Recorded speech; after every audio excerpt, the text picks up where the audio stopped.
النافع، یہ نافع جو ہے حضرت ابن عمر کے غلام ہیں اور بہت بڑے فقیہ ہیں، بہت بڑے فقیہ ہیں۔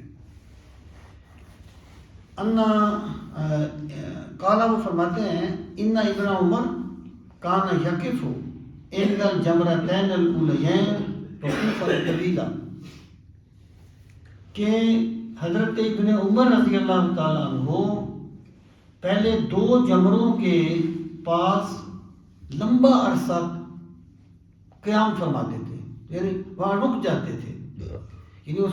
مراد یہ ہے کہ پہلے جمرے کے بعد بھی رمی ہے، دوسرے کے بعد بھی رمی ہے، تیسرے کے بعد رمی نہیں ہے۔ تو جس کے بعد رمی نہیں ہے وہاں رکنا جو ہے یہ خلاف سنت ہے، لیکن جس جمرے کے بعد رمی ہے اس پر وہاں رک جانا اور اللہ تعالیٰ کا ذکر کرنا، یہ یعنی اس کی